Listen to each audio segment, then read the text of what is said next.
சிவகங்கை தொகுதியில் போட்டியிடும் நாம் தமிழர் கட்சி வேட்பாளர் எழிலரசி ஆதரித்து அக்கட்சியின் தலைமை ஒருங்கிணைப்பாளர் சீமான் காரைக்குடியில் பிரச்சாரம் செய்து வருகிறார். அதனை தற்போது நேரலையில் காணலாம். ஏதாவது தடுமாற்றம், கொள்கையில் ஏதாவது பிழை அவ்வப்போது மாற்றிக்கொள்கிறது. கொள்கை முடிவை ராத்திரி வரைக்கும் ஒரு கூட்டணியில் இருக்கிறது, காலையில் வேறு ஒரு கூட்டணி. இந்த கட்சி எந்த பக்கம் போகும் என்பதே ஒரு மாச விவாதம். ஆமாம், இந்த கட்சி யாரோட சேரும், ஆமா இந்த கட்சி யாரோடு சேரும், அந்த கேப்பார்ல இதுவரை இந்த வண்டியை அவர் வச்சிருந்தார், இப்ப இந்த அந்த சொப்பன சுந்தரி யார் வச்சிருக்கிறார், ராத்திரி ஒருத்தர் வச்சிருந்தார், காலையில் இவர் வச்சிருந்தார், சாயந்தரம் வேற யார் வச்சிருப்பாரோ யாருக்கு தெரியுமோ. இந்த கதை தான் இவர்கள் கதை.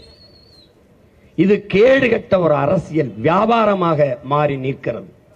அந்த மலிவான வியாபாரத்தை செய்ய மான தமிழ் பிள்ளைகள் நாங்கள் தயாராக இல்லை. அதனாலேயே தனித்து களத்திலே நிற்கிறோம். அதை நீங்கள் கவனிக்க வேண்டும்.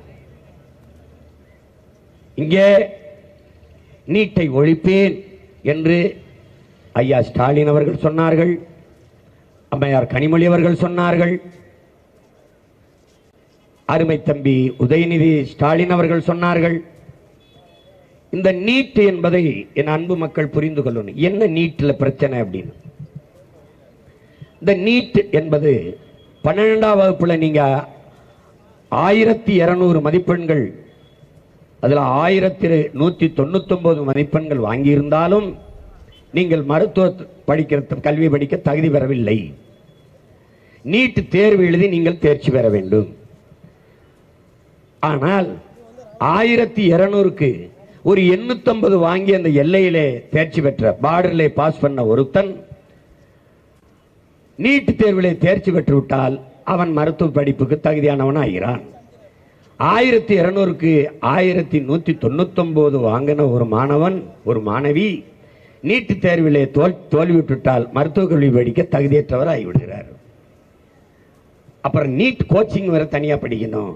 இதை கல்வியை மேலும் மேலும் வியாபாரமாக்கி தனிப்பெற முதலாளிகள் சம்பாதிக்க உதவுமே ஒழிய தகுதியான மருத்துவரை உருவாக்க உதவாது. இது தரமான மருத்துவர்களை உருவாக்குவதை தாண்டி போலி மருத்துவர்களை உருவாக்கி விடுகிறது. இதை நன்கு நீங்கள் கவனித்துக் கொள்ளணும். இந்த நீட் தேர்வு முறையை கண்டக்ட் பண்ற ஒரு அமைப்பு இருக்கு பாருங்க, நடத்துகிற ஒரு அமைப்பு அமெரிக்காவில் இருக்கிற ப்ரோமெட்ரிக் என்கிற தனியார் நிறுவனம். இதை நல்லா நீங்க விளங்கணும். இந்த தேர்வு முறையை இந்தியாவுக்கு நடத்துகிற நிறுவனம் அமெரிக்காவில் இருக்கிற ப்ரோமெட்ரிக்ங்கிற தனியார் நிறுவனம்.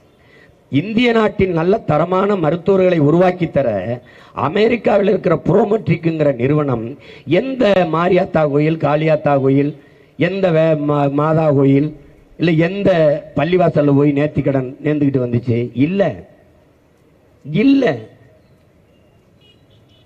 ஆனால் எதற்கு இந்தியாவில் தன் நாட்டு பிள்ளைகளுக்கு, மாணவர்களுக்கு ஒரு தேர்வை கூட நடத்த முடியாத இவர்களுக்கு எதற்கு தேர்தல்?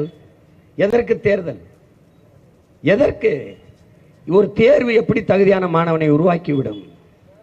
அப்படி என்றால் +1 +2 அந்த பாடத்திட்டங்களை தூக்கிவிட்டு அந்த 2 ஆண்டு காலத்தை நீக்கிவிட்டு வெறும் நீட்டு கோர்ஸ் வச்சு விட வேண்டியதானே? நீட் அதுக்கு ஒரு பாடத்தை வச்சு போய் எழுதுன்னு சொல்லிவிட வேண்டியதானே? அவ்வளவுதானே.